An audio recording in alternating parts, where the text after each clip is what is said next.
Hey guys, I'm Morthadon, and we are back for Boruto episode 195. So, last episode was a good one. We kind of had the Uzumaki household and how they're living with Kawaki now being there and everything. So, we kind of learned a little bit more of his backstory, where he was, in those what was that?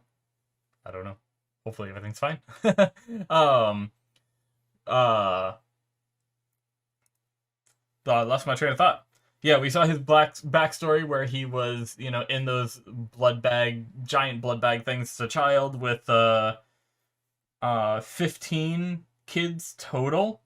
There were 12 failures. There were 3 left last we saw, although I think we saw them do another one, which would have been the 13th failure, right? Which would have meant 2 left. And then we saw them do it to him, and we obviously know it was successful. But yeah, they also we had Kawaki wanting to go on Naruto was going to give him a tour of the Leaf Village. He wanted to go out and get a vase by means of potentially stealing because he didn't have money, but Naruto is going to go with him. So hopefully this apology goes well, and we can see maybe Boruto and Kawaki get a little bit closer. I feel like they made a little bit of improvement last episode. Like, yes, they still butted heads and everything, but I felt like they did make some improvement with that whole talk of his past and everything with Boruto. So yeah, let's get started, shall we? All right, we're gonna start here in 5, 4, 3, 2, 1, now.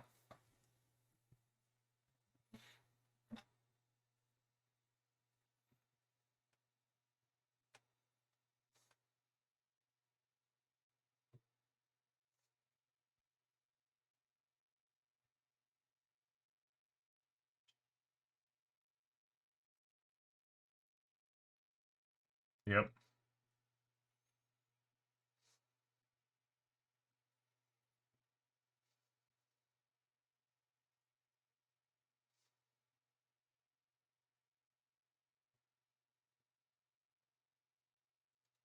A little bit of recap of what we saw. Oh, nice. You skipped the whole, are you gonna steal? Oh, I'm just gonna go find one. You didn't deny the stealing part. Nice. Alright. Tour of the Leaf Village.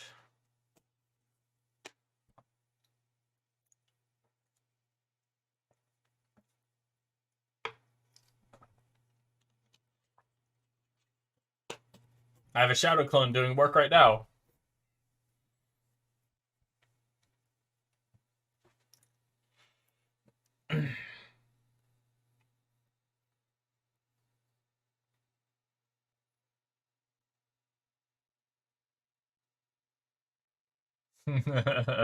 Keep telling yourself that, Kawaki.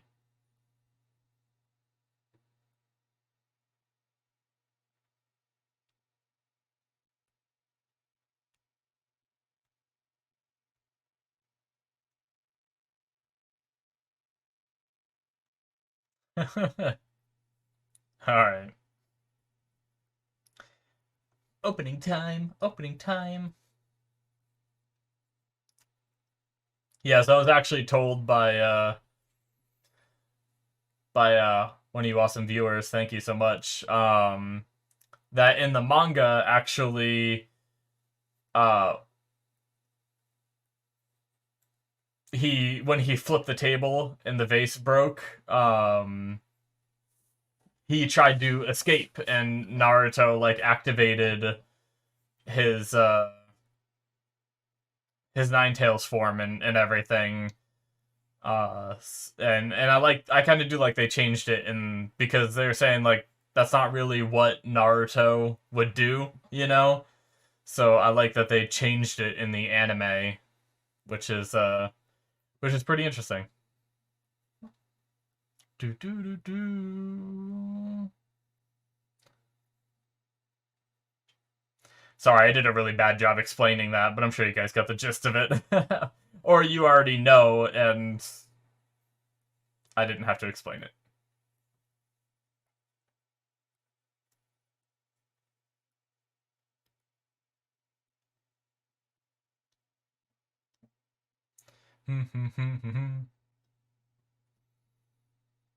Alright. A vase. What an episode title.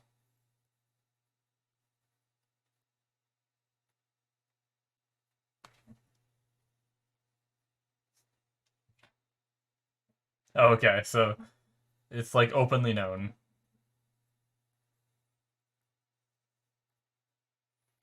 He has to stay with them, Boruto. It's not that... Oh my god. It's fine. I get it. You can't leave him to go off on his own. Yes, the previous Kage. Ooh. Okay, never mind. He's looking at all of them. It's like focusing in on the first two, huh?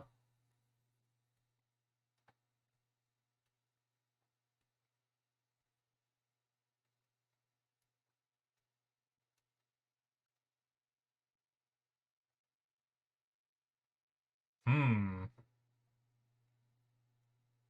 Oh god, Chocho's gonna fall in love with Kawaki. Calling it.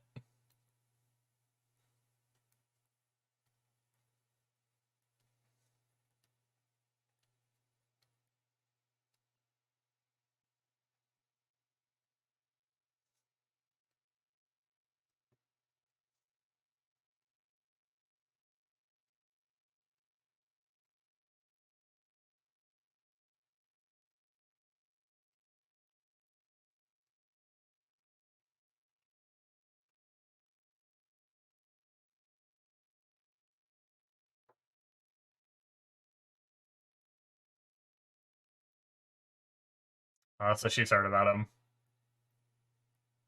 Yes, of course.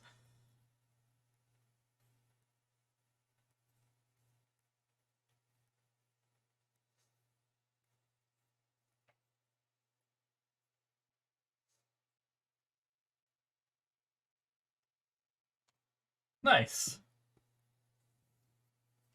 Cool.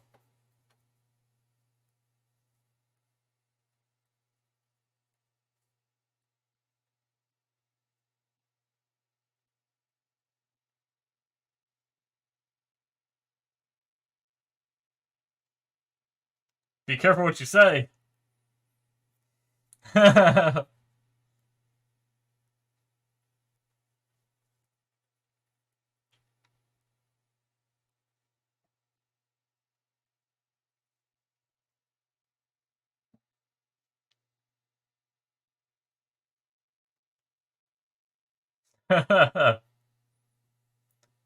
not used to eating this much food. I'm used to one meal every couple days. My asshole dad.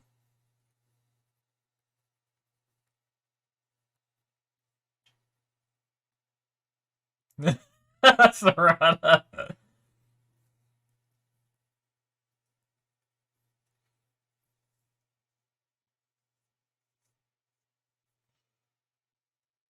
Oh shit.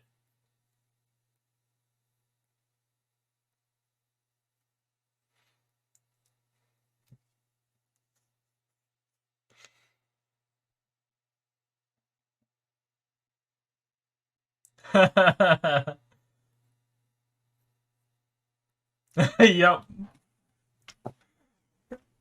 I warned you, Naruto. You're extraordinary.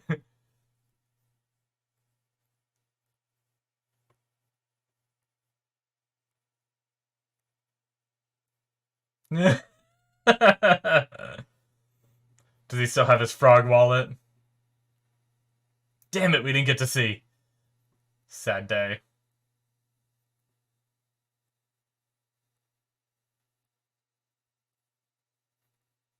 Moi.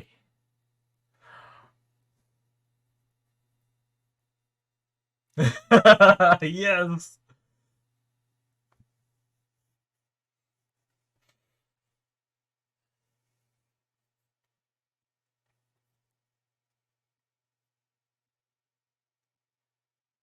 Not everyone is blessed to live in the village.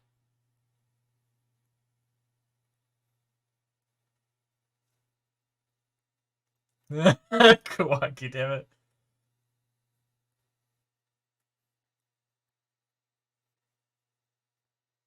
The pouting.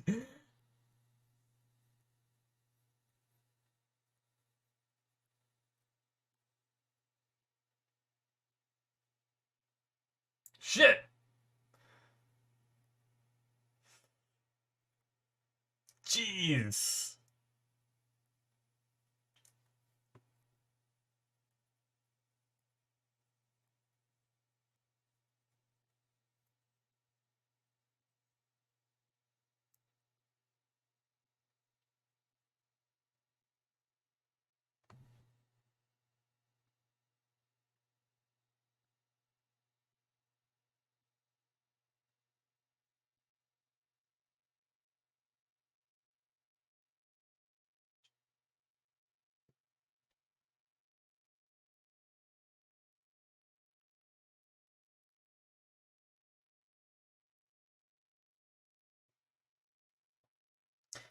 I mean, in a way, I can understand why he would reflexively act like that.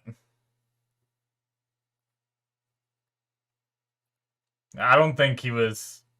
I think Kawaki's using that as an excuse. He, you know, reflexively attack something bumping into him just because he's so used to having to constantly defend himself, you know?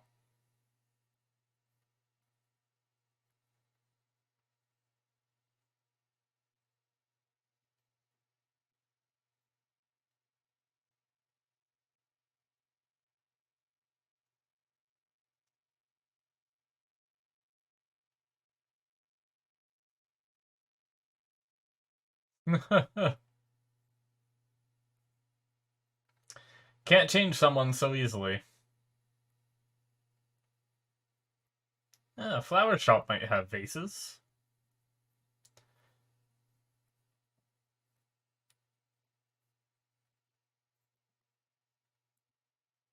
Yes, it is Eno's shop.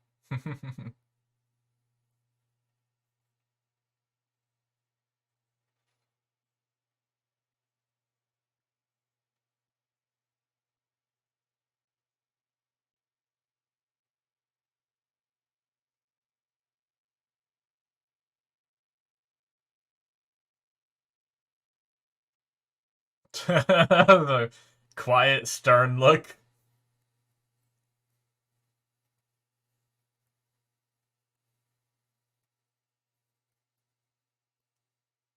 Hmm. Is that... I'll talk about that after.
To be fair, I would have a hard time trying to pick sincerely, you know? I probably would have went for the same one. But I guess it's just he picked it so quickly.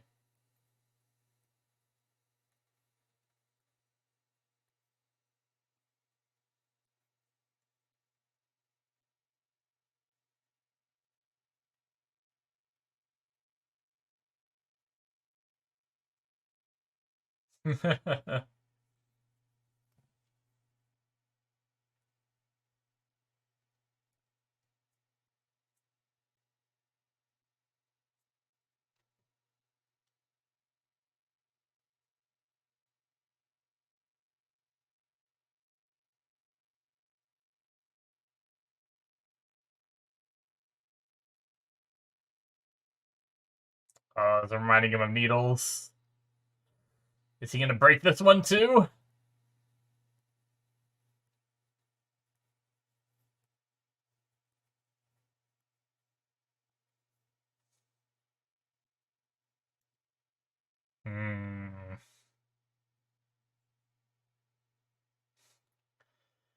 Yeah, he's about to freak out, but this time it's more of a PTSD moment rather than,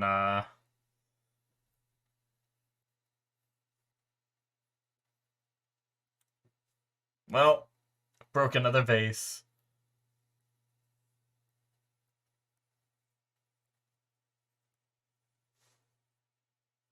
Damn.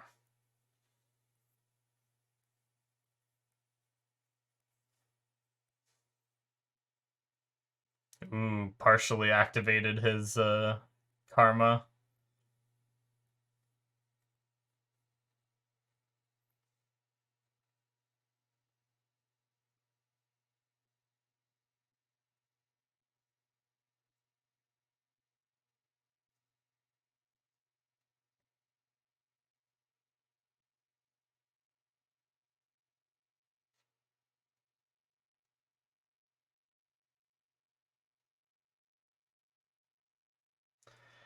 Damn.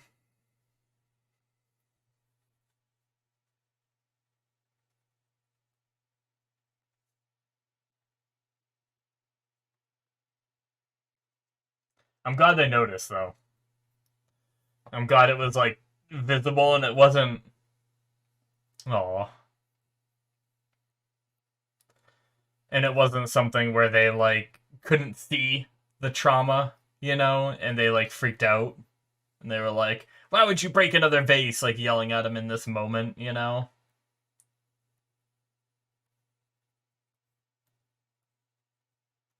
That's cool.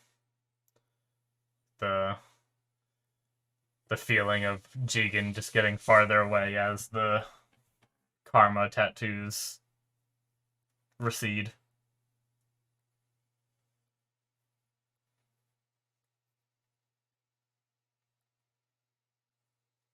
Did they end up getting a vase? There's...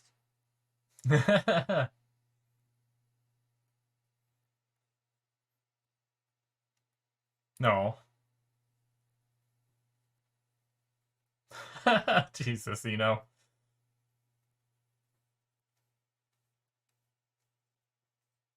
Sarada.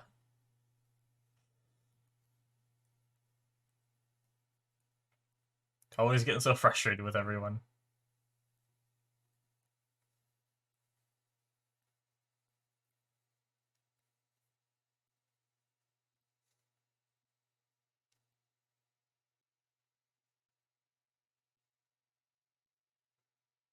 Yep.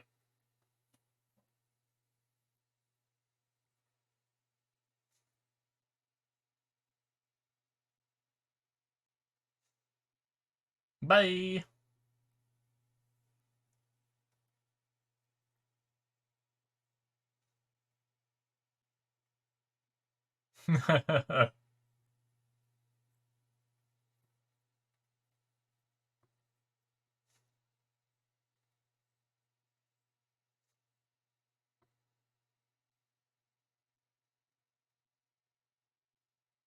Ichiraku ramen, of course. Eating again.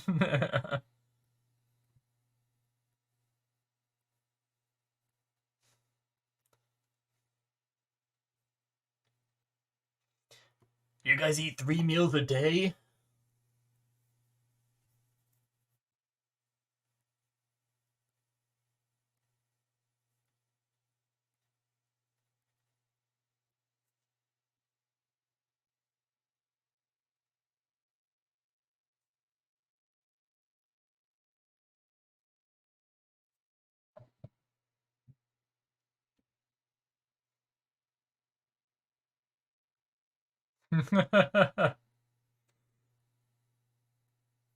Yep.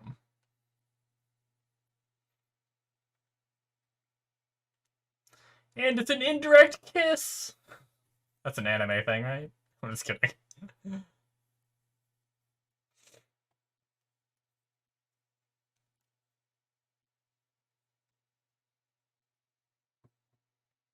Says the guy who just said he's using the Hokage as defense.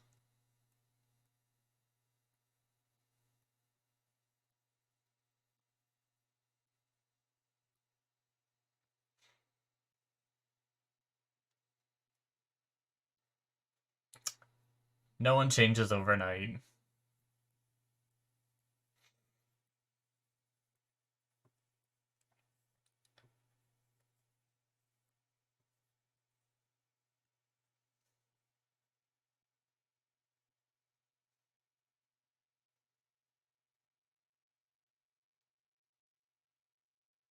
Oh, she had more of them, I guess. He broke the one, but they had more, I suppose. Guess that makes sense that you wouldn't just order. Well, I don't know how it works in this world, but there was just one on the shelf.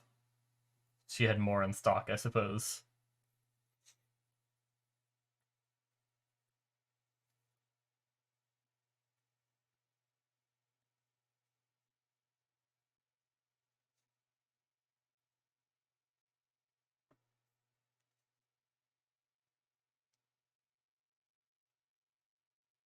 It's a note that just says "fuck off."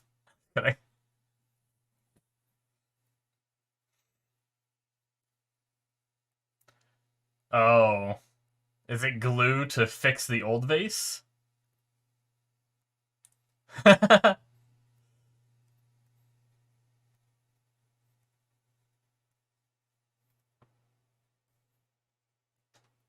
Mendoxe, indeed.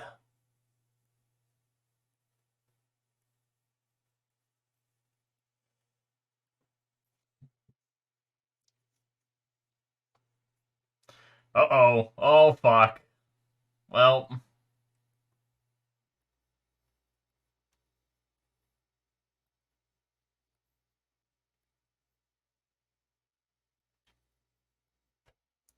he knows that shit. She does too, I guess.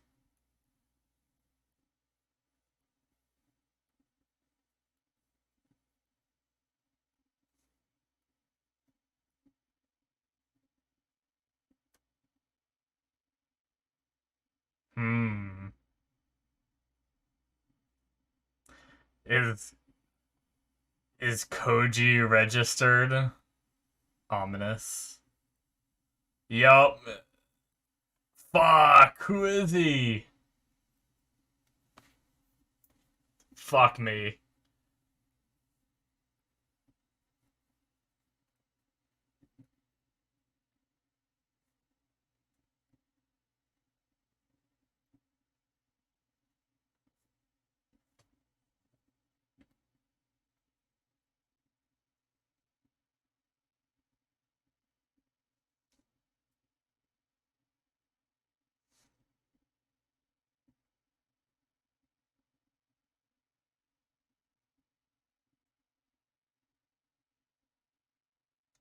Son of a bitch.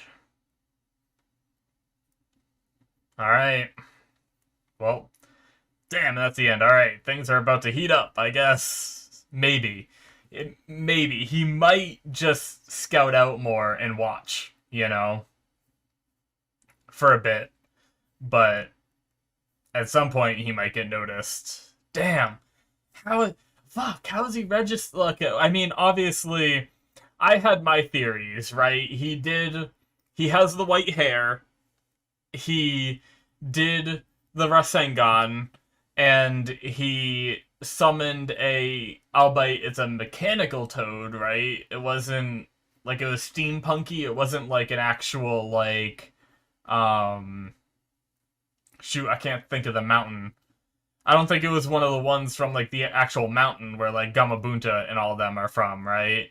But he still summoned like a toad, which makes me, I obviously thought of Jiraiya, and I thought of two things: whether it could be a child of Jiraiya's, because Jiraiya was always going around like, looking for women and stuff like that. I'm sure he slept with some of them. Maybe he had a kid somewhere along the way that we didn't know about. Or I thought like, what if they somehow got his body and did like science shit on him? Because his body like sunk to the bottom of the ocean, right, when he died. Um, but shit. All right, guys, that is it for episode 195. So that was good. We had our little tour of the Leaf Village. We had them running into Chocho and Sarada. obviously, as I thought, the first thing always on Chocho's mind is one, food, and then two, handsome guys. So obviously she sees him and she's like, "Oh, he's more handsome than I thought he was," you know. Um, Although I gotta give her props for not going like more deep into it, you know? Like I thought she'd like make a bigger deal out of how handsome he is, but but she didn't end up doing that, and I think it's because it's showing that even she's a little cautious because of the things she's heard, you know? So that's kind of cool that it went that route, but yeah, Naruto treating them to the taiyaki was cool, although she ordered a crap ton. Granted, later on we found out that it was a order for Choji as well. She's like, you just have to buy mine. You don't have to buy all these. So it wasn't that she ordered all of those for herself, but it was funny in the moment because I was like, Naruto, you just told her she can buy as much as she wants. She's gonna clean you out.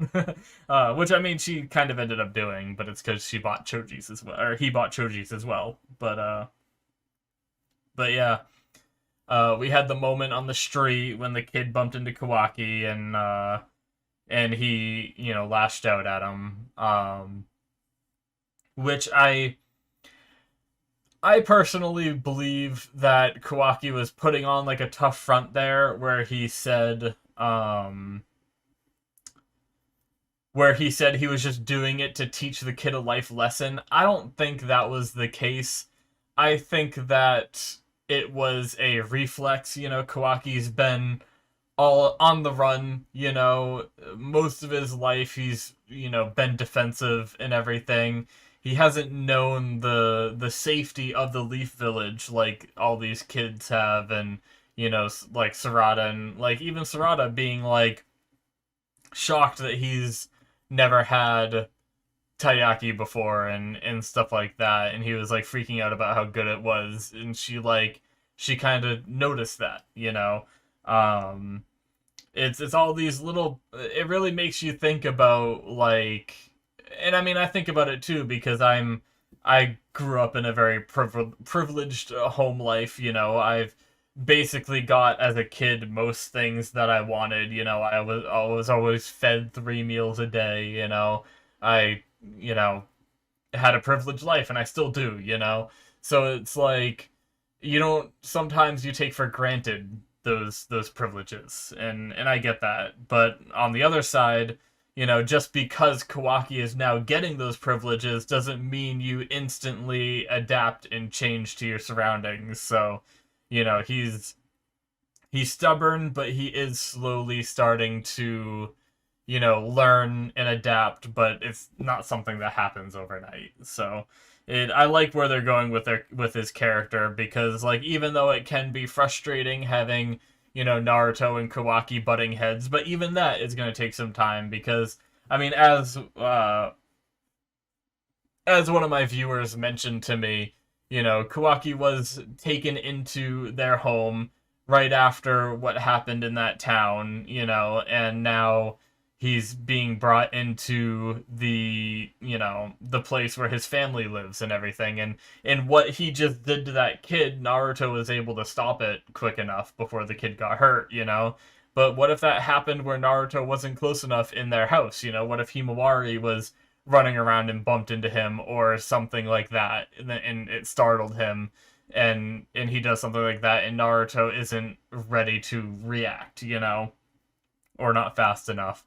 It's so I mean, I get that aspect, and like I know that's not something like they can't build this relationship and build this trust overnight. It's something that has to be earned. So yes, every now and then I do get frustrated with the back and forth between the two, and even sometimes Kawaki's personality rubs me the wrong way, where he just doesn't care to listen. But I don't think it's that he doesn't care to listen. I think he is taking in everything that's being said to him. I think he's just stubborn, and I do like the idea of the gradual change, because sometimes I feel like in anime they decide to take the quicker route because they want to please the audience quicker, and it's not realistic, where it's like, oh, this kid went through, they keep comparing him to Boruto.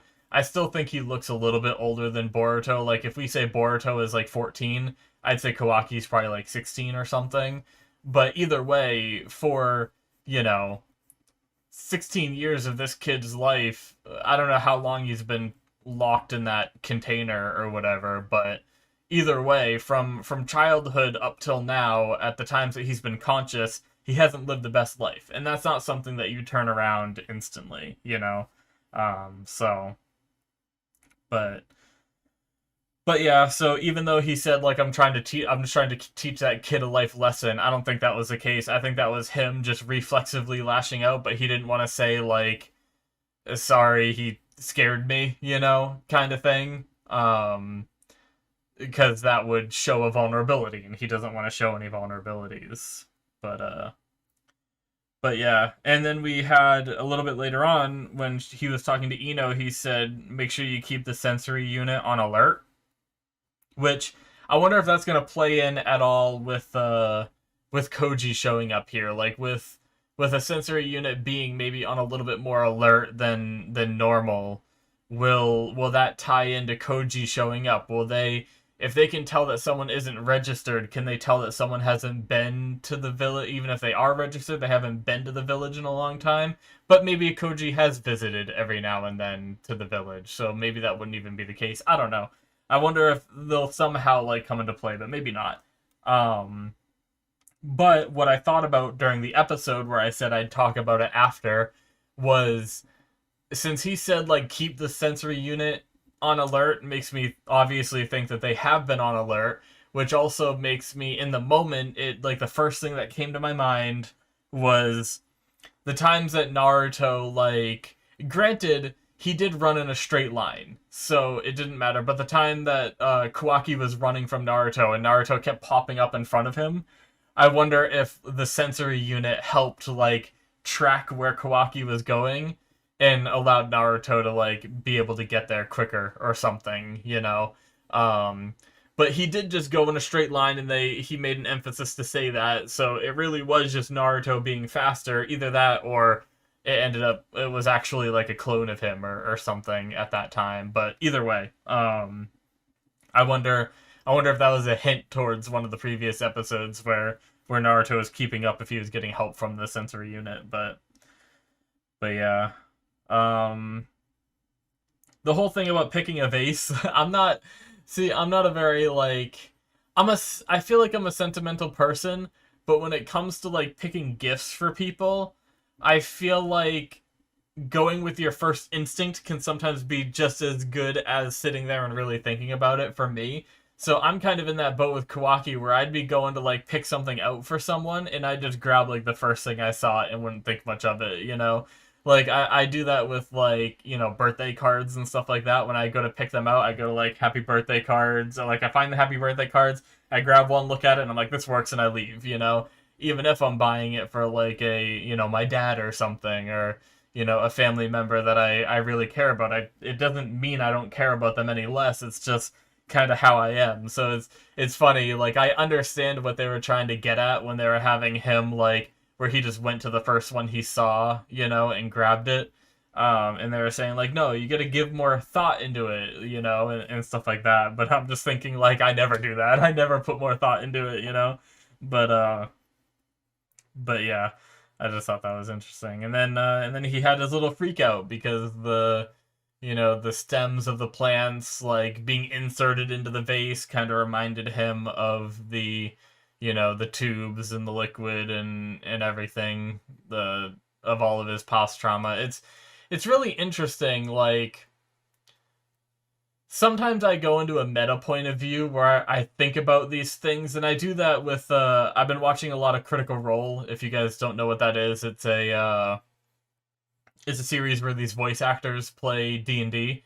And I started from their first campaign, and I'm working my way through because it's been a really long time since I watched the first campaign and everything. But as I'm watching it, I always like to sit there and think about like the situations they get themselves in. Sometimes the characters, I feel like, go off the rails where they don't normally go, but then the dungeon masters like always seems to be ready with like these descriptions of the characters and what they look like, and have like a voice for them and stuff. And it really makes me wonder how much of it he's improvising and how much he just planned ahead, you know? And that leads me to Boruto, where I was thinking about the whole vase thing, where they managed to take the vase idea and correlate it into Kawaki's backstory through that kind of traumatic thing. Did they think about that after they had Himawari's vase be broken?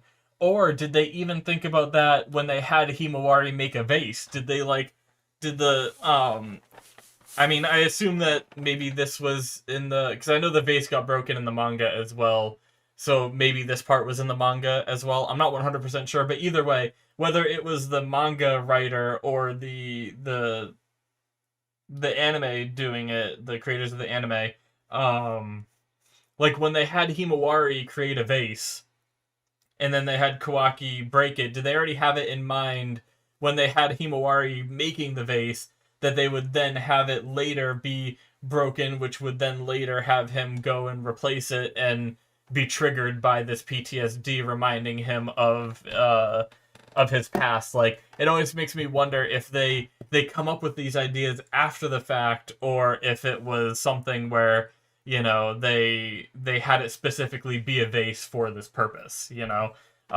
It really doesn't matter, and there may not be an answer, and I'm not really looking for you guys to answer it. It's not a big deal. It's just something that sometimes goes through my head, is these little meta thoughts where I start really wondering, like, how it worked and everything, you know? But yeah, that was interesting. The whole freak out. And like I said during the reaction, I'm really glad the other characters were able to see how, like, visibly freaked out he was, because I was worried, like, he was internalizing it, and if he internalized it like he does a lot of his other feelings, they might not have realized, and then they might have flipped out at him, and that's, you know, not a time that you want to be flipping out at someone, because that would just push him away even more if he's going through this, you know, traumatic PTSD attack, and then you have people there yelling at you because you broke it again or whatever, you know? So I'm really glad that it went the way that it did here. So, and really the last thing, because I already talked about, you know, Koji being registered a bit during the outro. I don't really have much more to say. I'm really curious as to how he is, but really the last thing is Kawaki being shocked at 3 meals a day, you know? I mean, I guess they didn't show him being shocked at all the meals, but they just kept saying, like, we just ate, you know? And it's something that, it's one of those other things, kind of like how I mentioned earlier, where you take for granted having a breakfast, lunch, dinner, and then even a snack here and there, you know? And that's something where, as we saw from his past, he didn't always get, you know? And I don't know how he was treated. You know, we still have a lot of gaps in, like, we know that he was taken by Jigen, and he was put in that blood bag and turned into whatever he is now, you know? But what happened in between there, you know? Did he, like, immediately get shoved in this box and, like, in a way, like, cryo-frozen kind of thing until he just got out? Or did he live a normal life just, like, in jail there or something? Like, did they feed him a lot, or was he, you know, held back or whatever? We don't know all those answers, but at least what we saw from him as a kid, where his father kept, like, withholding meals from him and everything, it was really compelling to see him, you know, being shocked at the idea of these extra meals and all these characters so casually being like, yeah, we're eating again. That was breakfast. We had a snack, and now we're having lunch. You know, what's the big deal? So it's just interesting. But yeah, good episode. Very much enjoyed it. I'm looking forward to seeing what goes on with Koji now infiltrating the Leaf Village without the Leaf Village knowing, because somehow he's registered. Oh, I can't wait to get that backstory and whatever that info is, you know. But yeah, I think that's going to be it from me, guys. Thank you so much. Hit that subscribe button if you enjoyed. Check out my Patreon if you want to see more from me. Link in the description below, or it should be popping up on the screen. You can see 2 episodes ahead on there. Check that out. I also have a bunch of Patreon exclusive shows. If you become a member for my Patreon exclusive tier, you can see those. And yeah, that's going to be it for me. I'll see you in my future reactions. Bye-bye.